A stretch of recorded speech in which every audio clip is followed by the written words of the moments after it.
Hello, good evening, and welcome back to the brutal Maoist dictatorship of Cambodia. Hope you're having an amazing day, because if you're having an amazing day, I'm having an amazing day. If I'm having an amazing day, you should be having an amazing day. It was Anthony Bourdain, I believe, who once said that if you've ever been to Cambodia, you will want to bash Henry Kissinger on the head. And honestly, I don't think Cambodia is at all a bad place. I mean, granted, it hasn't reached the level of industrialization as Kuala Lumpur, but from my one day of being in Cambodia so far, I'm liking this place. Pardon the slightly unorthodox grammar. You can't say I'm liking a place because like is a stative verb, but anyway, I actually like this place because it's quaint and quite peaceful. It's very, very, very civilized, and you don't feel that people are out to scam you or out to get you. Basically, it's a very civilized, salt of the earth sort of people kind of place.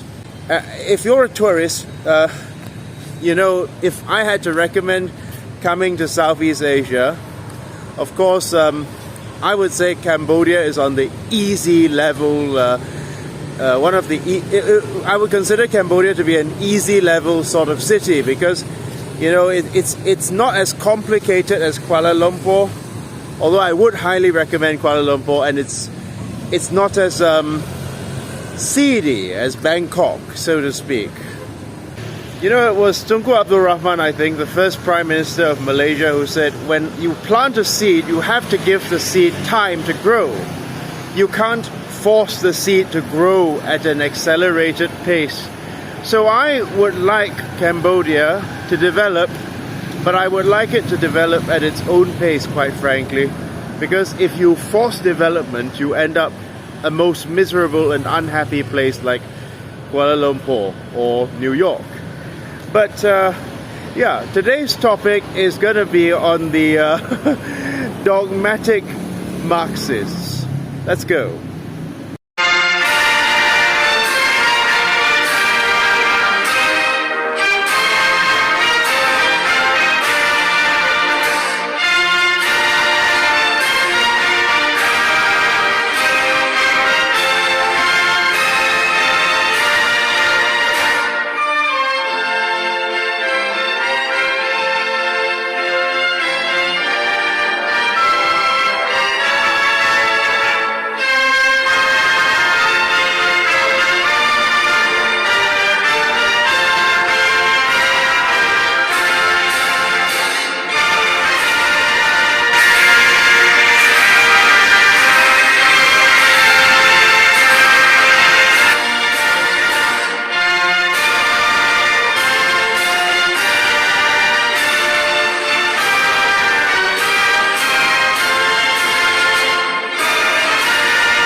I don't think Karl Marx needs any introduction. Now, love him or hate him, he's one of the most ubiquitous characters of the 19th century, and he's become a pop culture icon all over the world, very much like Che Guevara. And although Marx would probably cringe to know this, he has become something of a religious icon, if you will, and it sounds paradoxical because Marxism is a materialist philosophy. He's become a religious icon for the most dogmatic of his followers, who treat his words like gospel truth.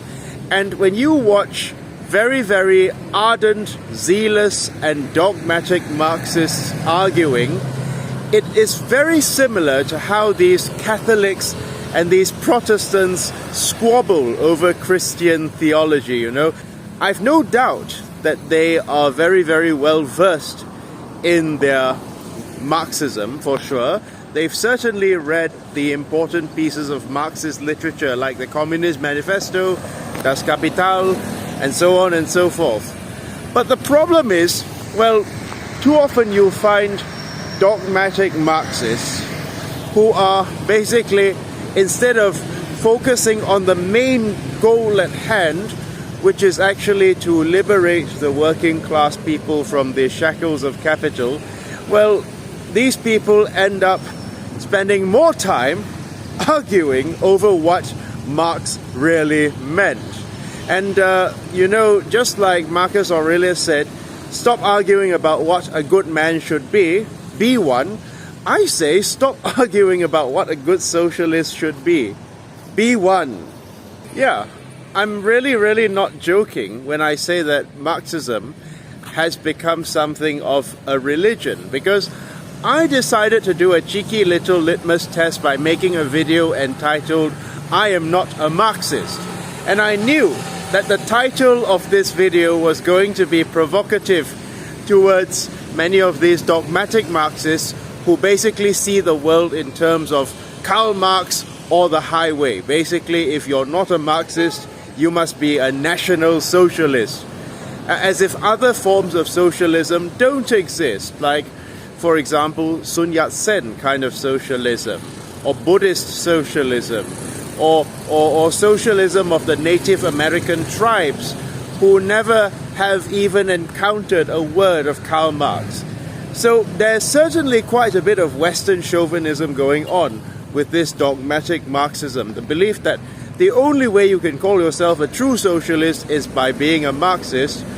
But the fact of the matter is that I don't think Karl Marx ever envisioned that he was going to become a cult figure and that he was going to be venerated in the same way Jesus or Prophet Muhammad are venerated by Christians and Muslims respectively. And he would probably be quite horrified by this fact, because Marx himself was a sober materialist who actually really thought very lowly of this hero worship sort of thing.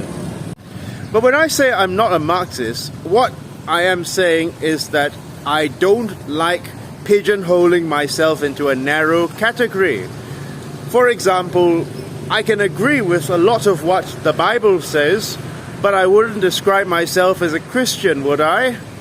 And I certainly can agree with Isaac Newton's theory of gravity, but I wouldn't say I'm a Newtonian. I wouldn't make Isaac Newton the center of my personality, and I wouldn't treat Isaac Newton's words as gospel truth in every regard, and I wouldn't basically make my identity exactly like what I think Isaac Newton would approve of. But it seems you have these dogmatic Marxists who, whenever you question them or whenever you disagree with them, the first thing they'll do is they'll say, what did Karl Marx have to say about this? What did Friedrich Engels have to say about that? And then when you say, I frankly don't care about what Karl Marx or Friedrich Engels would have said about this matter or that matter, for example, Native American issues in America, because these were white Victorian men. Oh man, these guys get so angry, they get livid that you've sort of rejected their lords and saviors, Marx and Engels, the patron saints of socialism, as if socialism did not exist before Marx and Engels. Do I read Marxist literature? Yeah, I do, of course. Do I call myself a Marxist? No, I don't like pigeonholing myself into such a narrow category.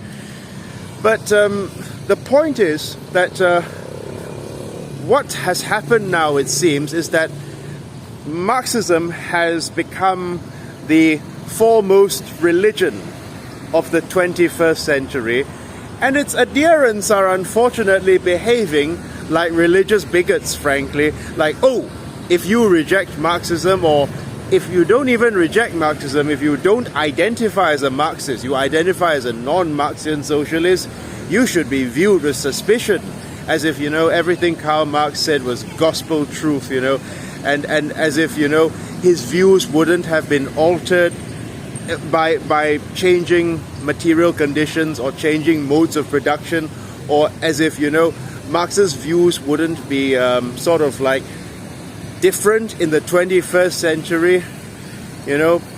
These dogmatists are basically like the Christian or the Islamic fundamentalists of the that you just can't reason with, because they consider you fundamentally a degenerate if you don't identify as one of them. Correct? Now, even if you've read tons and tons of Marxist literature, but you still don't identify as a Marxist, they will consider you to be a degenerate. And I get to my next point.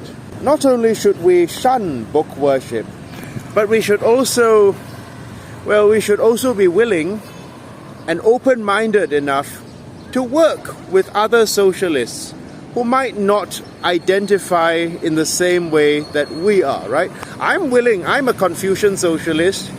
I don't see eye to eye with the Marxists on everything, yet I'm still willing to set aside my differences and work together with the Marxists, because fundamentally I think we still want the same thing, right? We still want a better world where people have a chance to live in dignity and to basically have the working classes of the world liberated by the shackles of capital. We both want that, but perhaps our social views or our ways of doing things might be a little different. And of course, fundamentally I am a Confucian first and foremost, so I cannot identify as a Marxist. Just like, if you're a Muslim, you can't tell a Muslim to identify as a Christian or a Buddhist, right? You see what I mean? But that doesn't mean that the Muslim it cannot be your ally. Just because he's not a Christian or a Buddhist like you, they don't need to be like you, but they need to have they need to have shared interests with you. Correct? Did Karl Marx and Friedrich Engels have valuable contributions to the world? Of course, no one is denying that. But are they going to be the foremost philosophers in all parts of the world? No, I don't think so. And I frankly think that, other cultures outside of the West have a right to pick and choose their philosophers that they want to follow.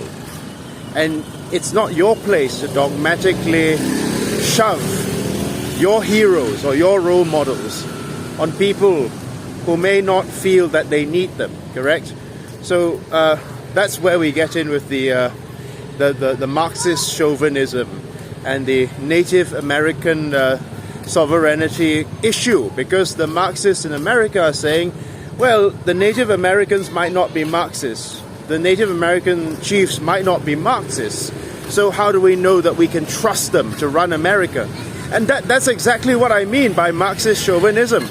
Why must they be Marxists in order to run a society?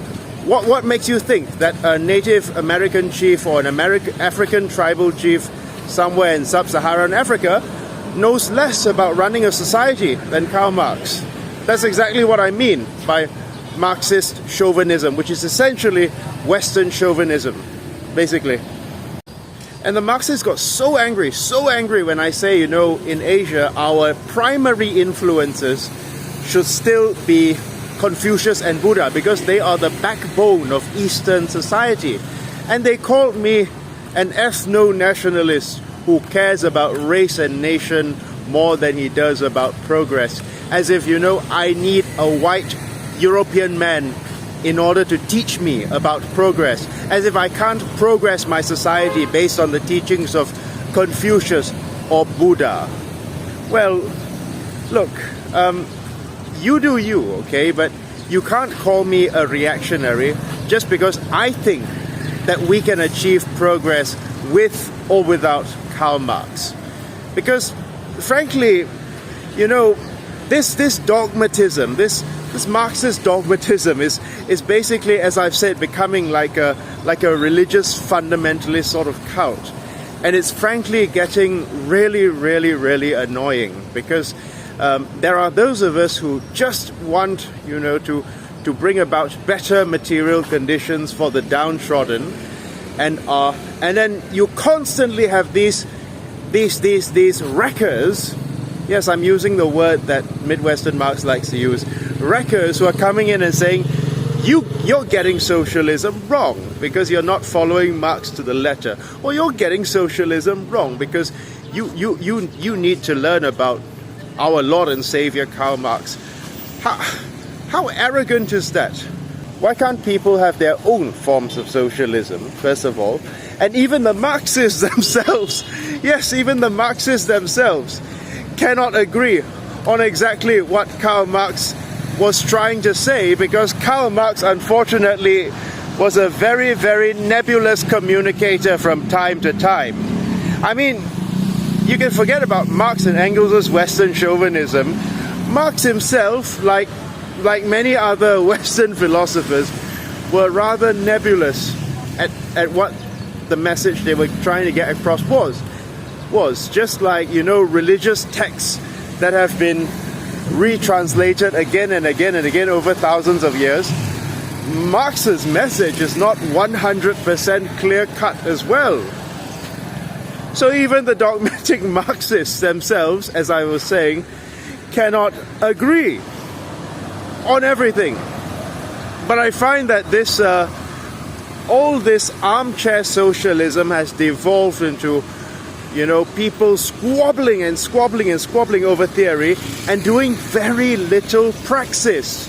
There is very little praxis going on with white-collar socialists who spend most of their time arguing about what Karl Marx or Vladimir Lenin or Friedrich Engels were trying to say, as opposed to, actually spending most of their time connecting with the common people of the world, which is what I think every socialist should be doing, whether you're a Marxist or not.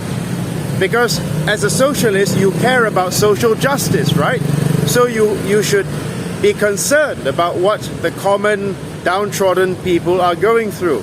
And that's why I visited Cambodia, because I wanted to basically get first-hand experience in the life of someone in the true global south. Because Kuala Lumpur is very much like a pocket of the global south.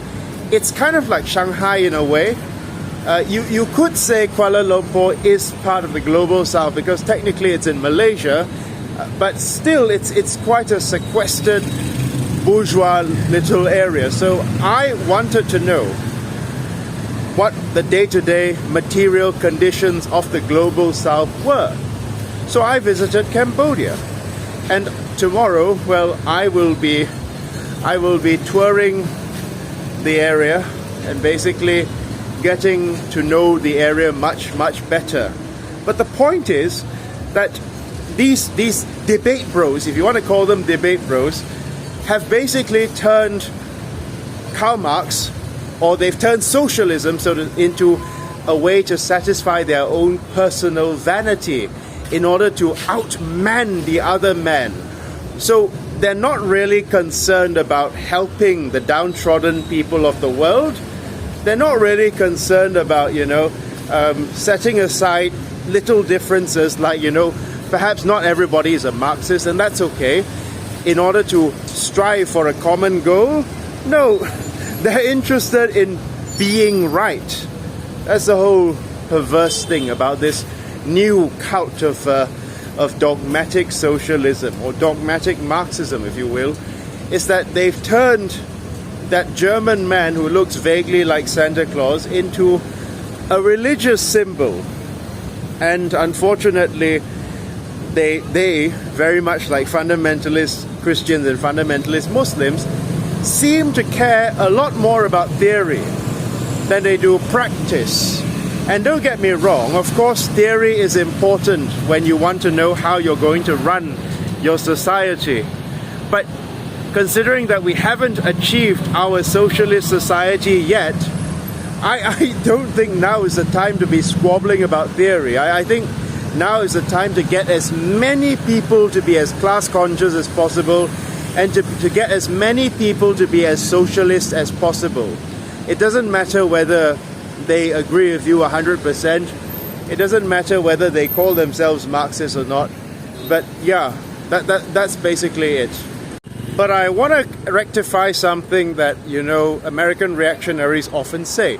Now, American reactionaries often coincide culture and wealth. For example, they will say that societies that have more wealth, like Singapore, for example, have a better culture. They're simply more cultured and more diligent. You hear that from people like Thomas Sowell or any garden variety Republican. The idea is that if you work hard, you will be rewarded with more wealth.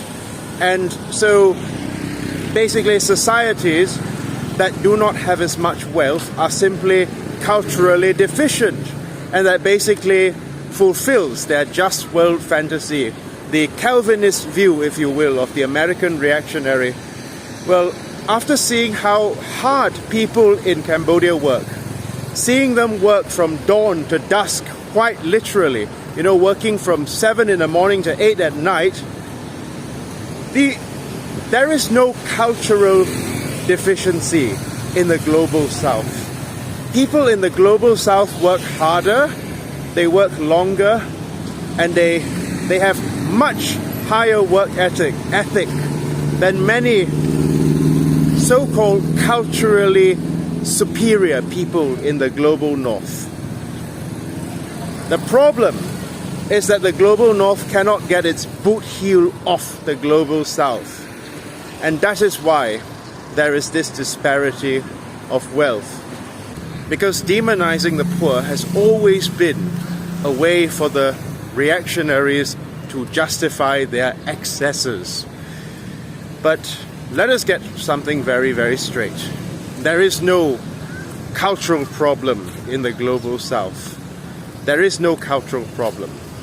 The problem is purely a matter of exploitation. That is all.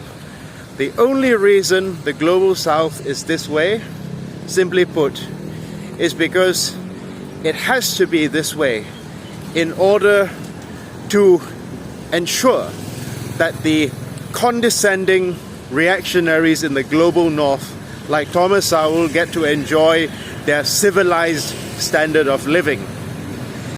So don't buy into that bullshit about how, culture affects wealth. That is to say that wealthy people are simply higher cultured. Because if that were the case, well, America should be higher cultured than Southeast Asia. But honestly, can anyone tell me that they would feel safer walking along the streets of New York than they do walking in the streets of Southeast Asia? I don't think you could tell me that with a straight face. Thank you very much. Have a wonderful day. Союзный мир республик свободных сплотила навеки великая Русь. Но здравствует создание воля народов, единый могучий Советский Союз. Славься Отечество, наше свободное, дружбы народов, надежный оплот. Партия лидера, сила народная, нас к творчеству, коммунизм.